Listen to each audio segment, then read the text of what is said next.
আসসালামু আলাইকুম রহমতুল্লাহ বরকাত। ওয়ালাইকুম আসসালাম রহমতুল্লাহ বরকাত। জি। মুর্শিদাবাদ দুলিয়া থেকে বলছি স্যার। বলেন। আমার প্রশ্নটা হচ্ছে যে কবরস্থানে যে আমরা মাটিটাকে দিচ্ছি, তো ওই বাঁশের ঝাড়গালা বেরিয়ে যাচ্ছে, তো আমরা তো মানে কবরস্থানে হাঁটা হয়ে যাবে না, তো সেই বাঁশগালা মানে বিক্রি করা হচ্ছে, তো ওই কবরস্থানের উপরে চলাফেরা করে বাঁশগালা কাটাকুটি হচ্ছে, তো ওই বাঁশগালা মানে পায়েতে করেই মানে কবরস্থানটা ঘেরা হচ্ছে।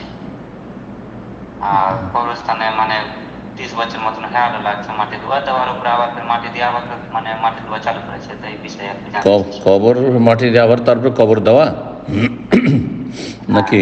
হ্যাঁ।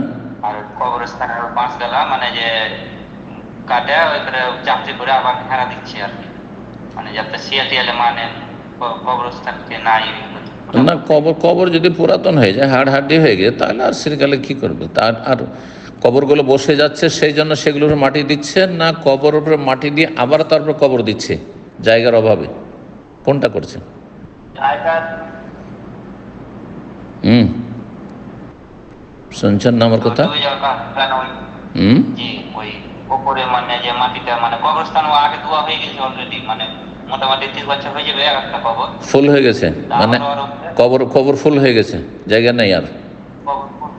কবর ফুল হয়েছে, জায়গা নেই, মানে সাইডে এমনি জায়গা হলে ডুবে আছে, মানে মাটি ধোয়া হয়নি, তো সেই জন্য ওর উপরে মাটি ফেলে আবার তারপরে কবর দিবে, এটাই। জি জি। যদি জায়গার অভাব না থাকে, গ্রাম অঞ্চল হয়, জায়গার অভাব নাই, তাহলে এটা করা ঠিক নয়, বুঝছেন?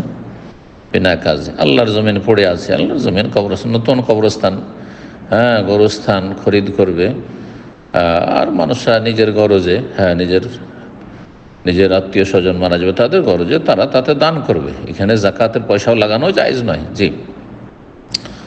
আর যদি দেখা যায় যে শহরের জায়গা অনেক দাম বেশি, আর শহরে জায়গা পাওয়াও যাবে না, কাছে অনেক দূর যেতে হবে, তা সেটা বড় মুশকিল হবে শহরবাসীর জন্য, তাহলে তখন তার উপরে যেগুলো পুরাতন কবর হয়ে গেছে 30 বছর 40 বছর, সেই কবরগুলির উপরে মাটি দিয়ে, বেশি করে মাটি দিয়ে আর তারপরে তখন তারপরে কবর দিতে পারে। আল্লাহ তাআলা আলম। জি। আর কবরস্থানে যেখানে কবর হয়ে গেছে সেখানে ঘাস পাত এমনি কাটা বন জঙ্গল সাফ করার কোনো প্রয়োজন নেই।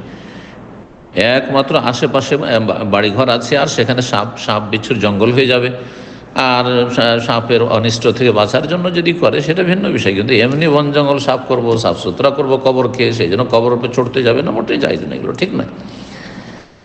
বাঁশ হয়ে গেছে, বাঁশের একটা মূল্য আছে, আর বাঁশগুলি যদি কাটতে চাই, আল্লাহ তাআলা আলম, তো যথাসাধ্য কবর পরে যেন পা না দেয়, কবর হাঁটাহাঁটি না করে, কারণ কবর হাঁটাহাঁটি, কবরকে দোলন করা জায়েজ নয়, নিষেধ আছে হাদিসে। সুতরাং এগুলো করবে না, কিন্তু যদি সতর্কতার সাথে সেগুলো কেটে নিয়ে কবরস্থান ঘেরার কাজে লাগাক অথবা অন্য কাজে লাগাক,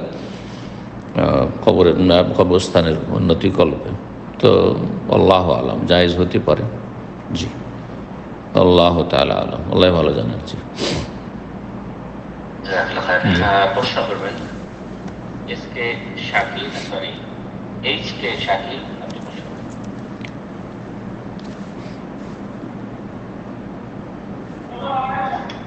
আসসালামু আলাইকুম রাহমাতুল্লাহ। ওয়ালাইকুম আসসালাম রহমতুল্লাহ বরকাতুহু। জি। মালয়েশিয়া থেকে বলছিলাম। মালয়েশিয়া, মাশাআল্লাহ, বলেন। শায়েখ, আমি তো আপনার ওই প্রবাসী, এখানে আপনার নাইট শিফট আর হচ্ছে ডে শিফট, এক সপ্তাহ নাইট এক সপ্তাহ ডে।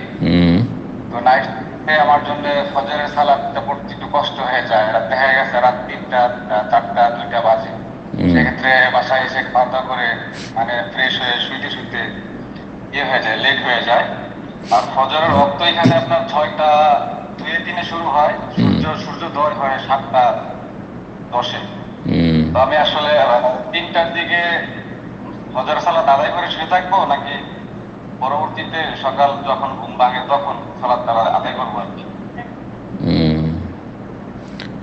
এখন সালাত মুসলিম জীবনের সবচেয়ে গুরুত্বপূর্ণ ইবাদত, আর আপনি আপনার শরীরের দিকে খেয়াল রেখে, আপনার ঘুমের দিকে খেয়াল রাখে, সেটাকে প্রাধান্য দিয়ে 1 নম্বরে আমার ঘুম ঠিক রাখবো আর তারপরে সলাতের টাইম টেবিল সেট করব, এটা কি চলবে? মোটেই জায়েজ নয়। আল্লাহ হেফাজত করব। আপনাকে আমি পরামর্শ দিচ্ছি এবং শরীয়তের মাসলাও বলছি। আপনি ডিউটি করছেন, এটা দুনিয়া, রাত্রে 3-4টে আসছেন, 6টার সময় ফজর হবে। ফজর, প্রথম কথা, ফজরের আউয়াল ওয়াক্ত না হওয়ার আগে, মানে আজানের সময় হয়নি, শুভ সাদেক, তার আগে কোনো সালাত যায় না। ফজর কেন, কোনো সালাত, মাগরিব যায় না। 2-3 মিনিট আগে কেউ যদি মাগরিবের নামাজ পড়ে নেয় বা শুরু করে দেয়, সে নামাজ হবে না। নামাজের টাইমের আগে কোনো নামাজ হবে না। জি। আর নামাজের টাইম পার হওয়ার পরে নিরুপায় ব্যক্তির হবে, যার উপায় আছে তার হবে না, বা নিয়মিত বদ অভ্যাস করে নিলে হবে না। তাহলে এই ক্ষেত্রে আপনি 3টা-4টার সময় অথবা 6টার সময় আউয়াল ওয়াক্ত, নামাজ কখন জামাত দাঁড়াচ্ছে সেটা দেখার বিষয় নেই, কিন্তু আজানটা কখন হচ্ছে, যখন আজান হচ্ছে তখনই যদি জামাতে নাও যেতে পারেন আপনি, তখনই আপনি 2-4 রাকাত পড়ে নিলেন আর শুয়ে গেলেন, তবু অন্তত কাবিরা গুনাহ থেকে, বড় কাবিরা গুনাহ থেকে বেঁচে গেলেন। আপনি বেনামাজি না, আপনার মধ্যে সে মুনাফিকির লক্ষণ নেই। তবে গাফিলতি আছে, যেন আল্লাহ রাব্বুল আলামিন, বা অপারগতা আছে, আল্লাহ যেন মাফ করেন। আল্লাহর কাছে সবসময় ক্ষমা চাইবেন, আল্লাহর কাছে সুধারণা রাখবেন। আর যদি সেটা না হয় যে আপনি জাগতে পারলেন না, জেগে থাকতে পারলেন না, আপনি ফজর হওয়া পর্যন্ত, 6টা পর্যন্ত, 3টায় খাওয়া দাওয়া, নাইট ডিউটি করে শুয়ে পড়লেন, তাহলে আপনার কিছু করণীয় আছে। আপনি অ্যালার্ম লাগিয়ে রাখবেন, হ্যাঁ, রিপিট অ্যালার্ম লাগিয়ে রাখবেন, একবার না কয়েকটা, 5 মিনিট 10 মিনিট পর পর লাগিয়ে রাখবেন, যে যাতে করে আমি সূর্য ওঠার আগে ফজরটা পড়ে নিতে পারি। মসজিদে যদি যেতেও না পারেন, খুব ক্লান্তি অথবা ঘুমের চাপ, উঠে উজু করে আপনি সালাতটা আদায় করে টাইমে, এর জন্য যথাসাধ্য আপনার প্রচেষ্টা থাকতে হবে। আশা করি বুঝতে পারছেন। এই চেষ্টা আপনার অবশ্যই থাকতে হবে, এতে যেন কোনো গাফিল। আপনি অ্যালার্ম লাগালেন না আর আপনি ঘুমিয়ে গেলেন, ভাবলেন যে আচ্ছা ঠিক আছে, যখন পাক শাকের জন্য সকাল 10টায় উঠবো তখন ফজর পড়ে নেব, না, গুনাহগার আপনি, গুনাহগার। আপনি অ্যালার্ম লাগিয়েছেন, প্রতিদিন আপনি অ্যালার্ম লাগিয়ে ঘুমাবেন। রাত 3টায় ঘুমাচ্ছেন, 3 ঘন্টা পরে। আমাদের এখন সৌদি আরবে দামামে এত রাত ছোট হয়ে গেছে যে আমরা 12টার আগে সাধারণত ঘুমানো হয় না। 12টায় ঘুমালে ফজরের আজান 3:15 3:30 হয়ে যায়, 3.5 ঘন্টা। যে তাহাজ্জুদ পড়বে তার কি হবে? তার তো 2.5 ঘন্টা ঘুম হয় না। কিন্তু আমরা সকালবেলা ফজর পড়ার পরে বাকি ঘুমটাকে পুরা করতে হয়। তো কথা হচ্ছে, যার কাছে আখেরাত মুখ্য উদ্দেশ্য হবে, জান্নাত মুখ্য উদ্দেশ্য হবে, জাহান্নাম থেকে রক্ষা পাওয়া হচ্ছে 1 নম্বর আমার জীবনের টার্গেট, আর তারপরে দুনিয়ার ঘুম, দুনিয়ার খাওয়া দাওয়া, দুনিয়ার চলাফেরা, দুনিয়ার আয় উপার্জন, সেই ব্যক্তির জীবন আলাদাই হবে, আলাদাই জীবন হবে। আখেরাতটা ঠিক রাখতে হবে। আমার ঘুম পড়ে, সুতরাং আপনাকে পরামর্শ দেবো, হয় আপনি অ্যালার্ম লাগিয়ে ঘুমান, শক্ত অ্যালার্ম, একাধিকবার অ্যালার্ম লাগান, আর উঠে আপনি সালাত পড়ার চেষ্টা করবেন। মাঝে মধ্যে পারলেন না, মাঝে মধ্যে পারবেন আপনি, হ্যাঁ, যদি না পারেন তারপর অ্যালার্ম যে কখন বন্ধ করে দিচ্ছেন আপনি দিশেই পাচ্ছেন না, তাহলে আল্লাহ মাফ করবেন, যে বান্দা আমার চেষ্টা করেছিল কিন্তু উঠতে পারেনি। আপনি অ্যালার্ম লাগাবেন না, আর একসাথে 5-6 ঘন্টা একটানা ঘুমিয়ে নিই, কারণ ঘুমটা মাঝখানে ডিস্টার্ব হলে আবার 1 ঘন্টা আমার লস যাবে। সেই জন্য রাত 3টায় ঘুমালেন আর সকাল 9টায় উঠবেন বা 10টায় উঠবেন, আর তারপরে পড়বেন, অথবা জোহরের সময় আপনি ফজর পড়বেন, এটা হারাম, জায়েজ নয়, কাবিরা গুনাহ। আল্লাহ তৌফিক দান করুন এবং ইমানে আল্লাহ বল দান করুন, ইমানের শক্তি দান করুন। আল্লাহর আমার কাছে সবসময় আল্লাহর কাছে শক্তি চাইবেন। আল্লাহুম্মা আইন্নি আলা যিকরিকা ওয়া শুকরিকা ওয়া হুসনি ইবাদাতিক। যার যে চেষ্টা থাকে আল্লাহ তাকে তৌফিক দিয়ে থাকে। ওয়াল্লাযীনা জাহাদু ফীনা লানাহদিয়ান্নাহুম সুবুলানা, যা আমার পথে সর্বাত্মক প্রচেষ্টা চালাবে। দুনিয়ার জন্য চেষ্টা চালিয়ে সাধারণ মানুষের কত এগিয়ে চলে যাচ্ছে। ফকিরের ছেলে, গরিবের ছেলে, হ্যাঁ, সে আপনার ধনকুপ হয়ে যাচ্ছে, কিছুই ছিল না তার। যেই ব্যক্তি ফুটপাতে ঘুরে বেড়াচ্ছিল সেই ব্যক্তি নেতা হয়ে বসে আছে, রাষ্ট্রীয় ক্ষমতায় গিয়ে বসে আছে। এটা অশিক্ষিত সন্তান, রিক্সাওয়ালার সন্তান গিয়ে বড় অফিসার হয়ে বসে আছে। হ্যাঁ, তো কথা হচ্ছে যে দিনের ক্ষেত্রে যে চেষ্টা চালাবে অবশ্যই আল্লাহ তাকে তখন লানাহদিয়ান্নাহুম সুবুলানা, অবশ্যই আমি রাস্তা দেখাবো জান্নাতে, অবশ্যই সেটা আল্লাহ সহজ করে দেবেন। আল্লাহ যেন তৌফিক দান করেন এবং সমস্ত গাফিলতি থেকে আমাদেরকে মুক্তি লাভের তৌফিক দান করেন। জাযাকুমুল্লাহ। বারাকাল্লাহু ফিক। এ পর্যায়ে প্রশ্ন করবেন এসকে আনসার, আপনি প্রশ্ন করবেন।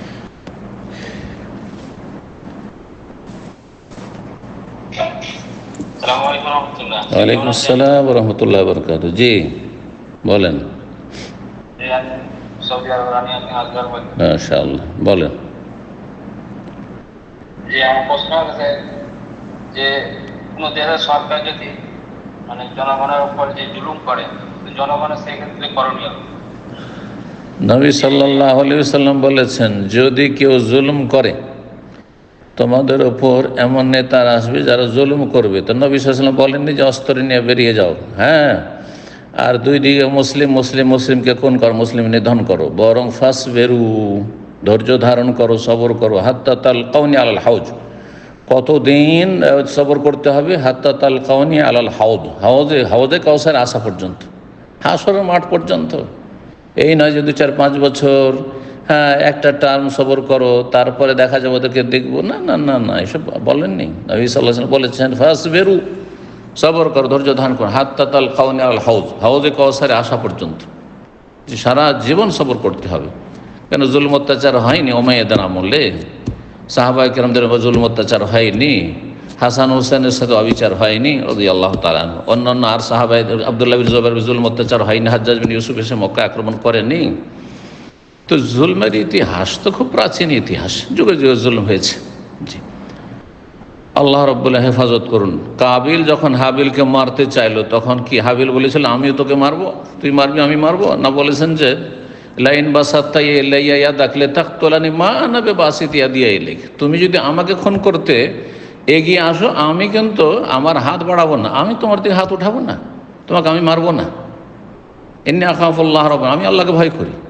তুমি জুলুম করো সেজন্য আমিও জুলুম করবো, তুমি সীমা লঙ্ঘন করছো আমিও সীমা লঙ্ঘন করবো না, মোটে না। তাহলে সমাধান খুব সহজ। আল্লাহ হেফাজত করুন। জি, প্রশ্ন করবেন এমডি জাহিদ হাসান, আপনি।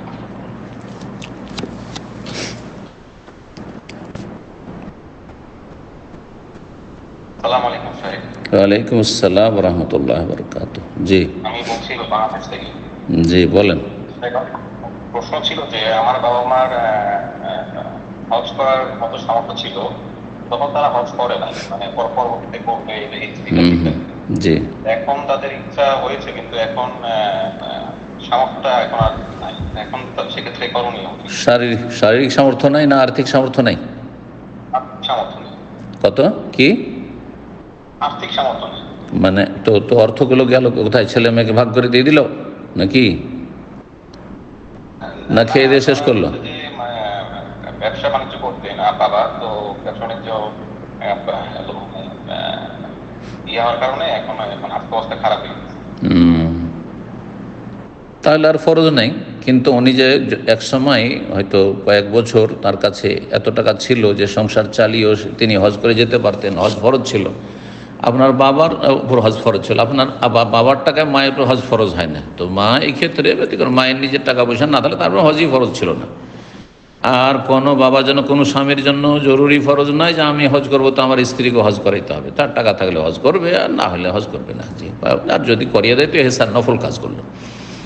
বাকি তাহলে আপনার বাবা যে এই সময়টি গাফিলতি করেছেন, যাচ্ছি অথবা দেখা যাক পরে যাব, আর তারপরে অভাবী হয়ে গেলেন, আর হজের আর্থিক সামর্থ্য থাকলো না। যদি আর্থিক সামর্থ্য থাকে, শারীরিক দিক থেকে অচল, সামর্থ্য নাই, তাহলে বদলি হজ করা আপনাদের জন্য আবশ্যক। তার পরিত্যক্ত ধন সম্পদ থেকে বদলি হজ করাতে হবে। জি, আর যদি দেখা যায় আর্থিক সামর্থ্য নেই, তাহলে আল্লাহ মাফ করবেন।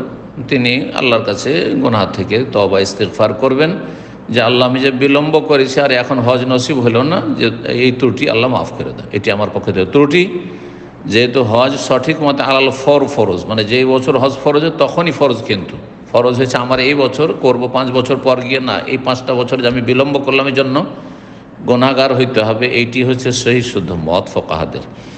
সুতরাং নিজেকে গুনাহগার মনে করি আপনার আব্বা যদি বেঁচে থাকেন তিনি তওবা করবেন, আল্লাহর কাছে ইস্তিগফার, আল্লাহ তুমি মাফ করে দাও। এবং হতে পারে যে তওবা ইস্তিগফারের বরকতে আল্লাহ আবার আর্থিক সচ্ছলতা ফিরিয়ে দেবেন, আর তারপরে হজ নসিব হয়ে যাবে, বা বদলি হজ অন্তত আপনারা করাইতে পারবেন। বারাকাল্লাহু ফিক।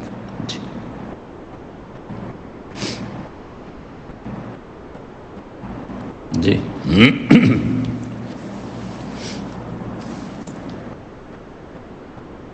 কি ইকরাম ভাই কোথায়? আব্দুল মজিদ, জি স্যার, আচ্ছা, ঠিক আছে। কি ব্যাপার, আপনি কি ঘুমিয়ে গেছিলেন নাকি?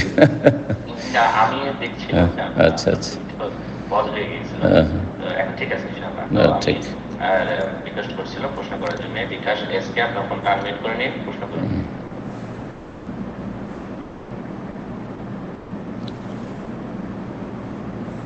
আমরা প্রোগ্রামের একদম শেষ পর্যায়ে চলে এসেছি, তো সময় বেশি। জি, আপনার ফোন আনমিউট হয়েছে, আপনি প্রশ্ন করুন বিকাশ এসকে। জি। ওয়ালাইকুম আসসালাম রহমতুল্লাহ বরকাত। আমি মুর্শিদাবাদ ফরাক্কা থেকে বলছিলাম। বলেন। আমার প্রশ্ন হলো যে আমি আসলে পড়েছিলাম যে প্রথমে ইমামের পিছনে ওই মানে যে জ্ঞানী বেঁচে থেকে দাঁড়াবে, তারপরে যে জ্ঞানী ছেড়ে দাঁড়াবে। হ্যাঁ, তো শায়দ কিন্তু ওই জায়গাগুলোতে ওরা দাঁড়াতে পারে না, তার আগেই বাচ্চা বা যারা যাদের কোনো জ্ঞান নেই ইসলাম সম্পর্কে, তারা ওই জায়গাতেই হয়তো তাদেরকে সরিয়ে কি জ্ঞানীদেরকে ওখানে আনা যাবে। বুঝতে পারলাম না, প্রশ্নটা আমি ক্লিয়ার নাই। যে আবার বলেন, আর না হলে আমাদের ভাই যা আছেন ইকরাম ভাই আপনার কথার এক্সপ্লেন করবেন। কথাটা ক্লিয়ার আমি বুঝতে পারলাম না। জি, আপনি আবার রিপিট করেন। আসলে উনি সবের কথা বা কাতারের কথা বলছেন। বলেন কিসে, জি, আবার বলেন। রিপিট করুন প্লিজ। বলছিলাম যে ইমামের পিছনে আমি একবার পূর্ণ করতে দেখেছিলাম যে সর্বপ্রথম ওই দাঁড়াবে যে ব্যক্তি ইসলামের পরে, তারপরে যে ব্যক্তি কি করে, যে ব্যক্তি কি করে, মানে জ্ঞানী ব্যক্তি।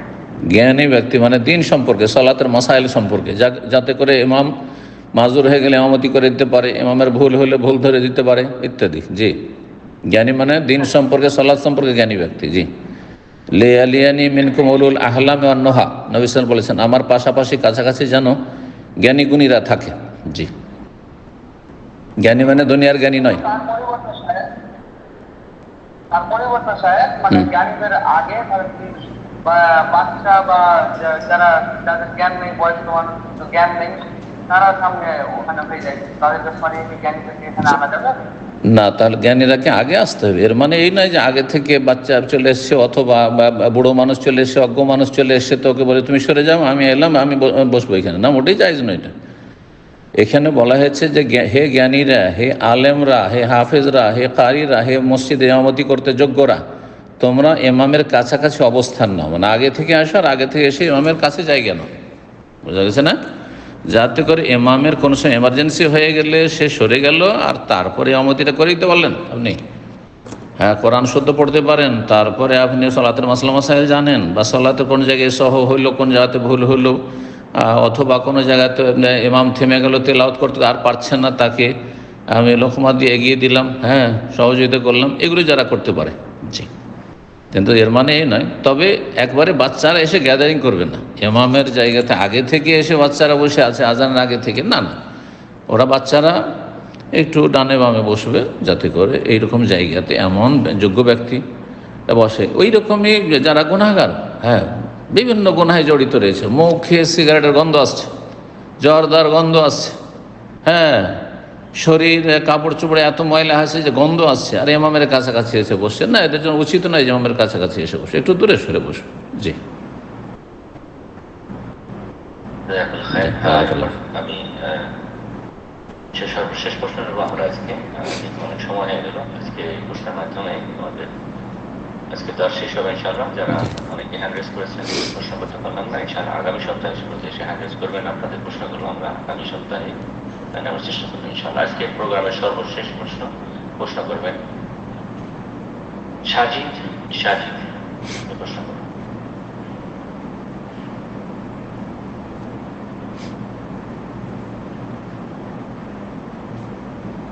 সাজিদ, আমরা ফোনটা আনমিউট করে নেন, প্রশ্ন করুন।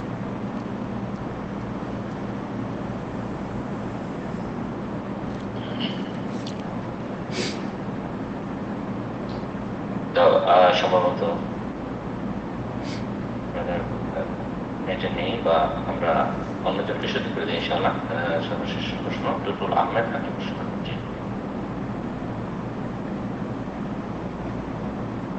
আসসালামু আলাইকুম সাহেব। ওয়ালাইকুম আসসালাম রহমতুল্লাহ বরকাত। আমি বাংলাদেশ থেকে বলছিলাম। জি বলেন। সাহেব আমি এর আগে প্রশ্ন করছিলাম কিন্তু নেট প্রবলেমের কারণে বুঝতে পারিনি। হুম তো আমার কোশ্চেন হলো এই যে মসজিদের সামনে অনেক কবর ছিল, হুম তো কবর ছিল অনেকেই বলতেছে মসজিদ বড় করার সময় এটা মসজিদের ভিতরে ঢুকে গেছে, এটা একদল বলতেছে ঢুকে গেছে, একদল বলতেছে ঢুকে যায়নি, সামনে আছে। আর আরেকটা হলো যে 40 বছর হয়ে গেলে কি সেখানে মসজিদ তৈরি করা যাবে আর স্থানান্তর না করে? কবরের চিহ্ন কি ছিল না কবরের চিহ্নই ছিল না, শুধু বলছে লোকেরা? চিহ্ন ছিল না। চিহ্ন না থাকলে অসুবিধা নেই, চিহ্ন যদি না থাকে আর দু একজন বলছে এখানে কবর ছিল, এর ভিত্তিতে মসজিদ করা যাবে এমন কথা নেই, মসজিদ করা যাবে। যদি বাই চান্স দেখা যায় মসজিদ করতে শুরু করে দিয়েছে আর তারপরে হাড়হাড্ডি দু একটা পাওয়া গেছে, তাহলে সেগুলি সসম্মানে উঠিয়ে কবরস্থানে এক কিনারে দাফন করে দেবেন। কিন্তু কবরের চিহ্ন, শোনেন কথা, কবরের চিহ্ন আলামত মওজুদ রয়েছে, কবর দেখা যাচ্ছে যেগুলো কবর, আর জেনে শুনে কবর খনন করে সেখানে মসজিদ তৈরি করা জায়েজ নয়। কারণ কবরওয়ালার হক বেশি যে সেখানে সে অবস্থান করবে, সে থাকবে সেখানে। কথা বোঝা গেছে? দুই একজন কেউ বলছে যারা কবর দিয়ে তারা চলে গেছে, আর কবর পুরাতন হয়ে গেছে, হয়তো 40 বছর হয়ে গেছে। তারপরে শেষ মাসলা যেটি, যে কোনো জায়গাতে জানছেন যে কবর আছে, 40 বছর হয়েছে সেই জন্য, আর অথচ চিহ্নিত যেগুলো কবরস্থান, আর সেই কবরস্থানকে খুঁড়ে ফেলে দিয়ে আর তারপরে মসজিদ, না, মোটেই জায়েজ নাই।